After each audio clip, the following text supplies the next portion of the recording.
Pernahkah Anda bertanya-tanya tentang dampak sebenarnya dari bom nuklir yang dijatuhkan di Jepang pada tahun 1945? Apa yang sebenarnya terjadi setelah ledakan di Hiroshima dan Nagasaki? Dan bagaimana ini mempengaruhi dunia kita hari ini?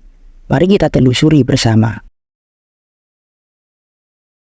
Agustus 1945, dunia menyaksikan tragedi yang tak terbayangkan ketika Amerika Serikat menjatuhkan 2 bom nuklir di kota Hiroshima dan Nagasaki. Dengan satu ledakan, ribuan nyawa melayang dan sejarah manusia berubah selamanya. Ledakan pertama di Hiroshima menghasilkan suhu yang lebih panas daripada permukaan matahari.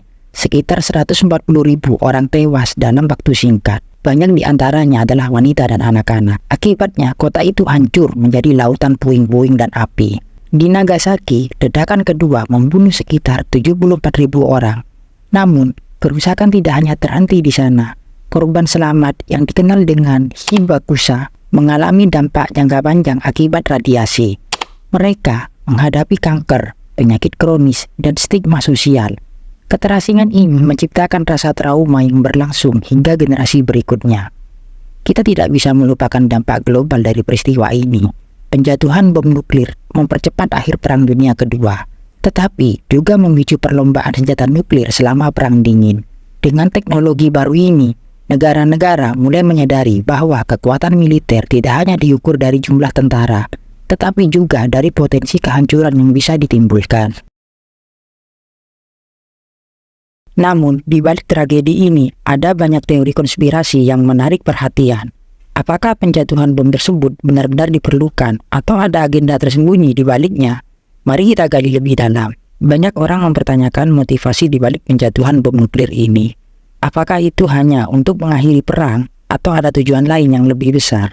Salah satu teori yang paling umum adalah bahwa bom ini bukan hanya untuk mengalahkan Jepang, tetapi juga untuk mengirim pesan kepada Uni Soviet. Beberapa sejarawan berargumen bahwa Jepang sudah dalam proses menyerah.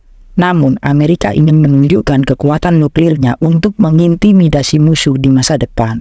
Teori lain menyebutkan bahwa penjatuhan bom di Nagasaki sebenarnya adalah uji coba untuk melihat efek radiasi pada populasi sipil.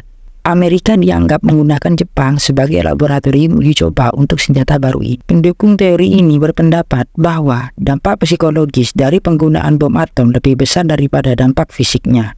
Selain itu, ada dugaan keterlibatan kelompok bankir internasional yang dianggap memiliki agenda tersendiri dalam menciptakan ketegangan global yang dapat menguntungkan mereka secara finansial. Mereka dipercaya menggunakan konflik ini untuk memperkuat kendali mereka atas dunia. Semua teori ini menimbulkan pertanyaan, apakah kita benar-benar mengetahui kebenaran di balik peristiwa ini, ataukah ada yang lebih besar dari apa yang kita lihat?